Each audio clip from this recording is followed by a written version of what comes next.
well ahead. Now, it did cripple my social experience. Took about 7 years to get over that. But there's just something special about homeschooling. I just don't approve of including religion or your political beliefs into education. And if you homeschool your kids, you need to make sure that they have at least 2 social outings a week. And it cannot be religious. They need to meet kids that are not just like them. They need to go to a park, a library, get around people that have nothing to do with their beliefs or their background. They need to meet people of different races, ages, gender. They need to be exposed to different kinds of children.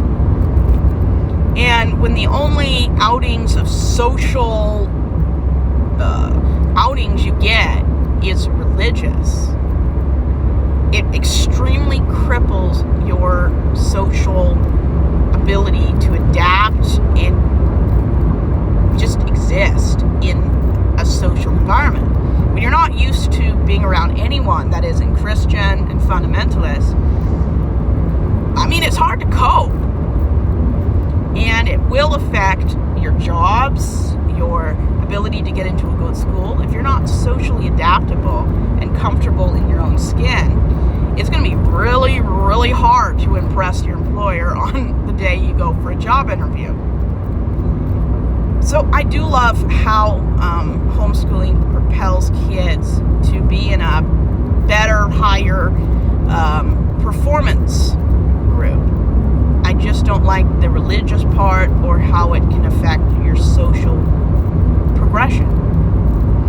So, that's one good thing that came out of being taught white supremacist curriculum. I can recite all American documents. I know how the government works. I know how our government was started. I know the personal lives of all the founding fathers. I visited mostly all of their homes and resting places. So I've definitely met a lot of people that don't have the experience I've had. And yeah, we didn't, my background, we did learn about African History Month, but we never learned how it started. And if you've been taught that the civil rights movement started because of someone sitting on the wrong part of the bus, that's not true. I was never taught about things like Emmett Till, Stonewall. It just didn't happen. I was taught about MLK, Rosa Parks, but a lot of things were left out. So, progression was a good thing for me, but I've now realized there were so many things that were purposefully kept from me, and I'm not okay with that.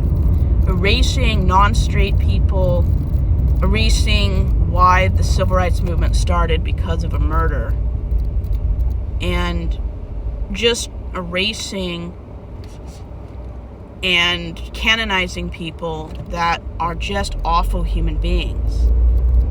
It's just terrible. I grew up hearing that Woodrow Wilson was a great leader, that he saved America from World War I. Nowhere ever in 12 years of school did anyone ever tell me that Woodrow Wilson was the reason why Jim Crow segregation laws became a thing that had to be repealed 40 years later. So I honestly believe that it was intentionally never taught to me because it didn't fit in with the white supremacy beliefs of that time. And it's still like that.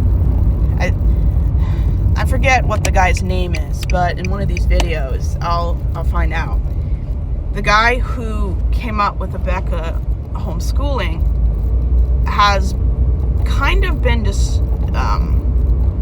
ostracized for his role and opinions due to segregation, slavery, white supremacy. It's kind of like if Charlie Kirk and Donald Trump wrote books on history, I can imagine what that would look like. That would be terrifying.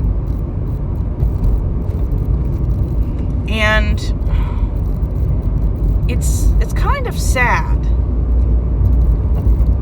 how people are just unable or unwilling to accept that there are people out there that remind us white people how terrible we usually choose to behave.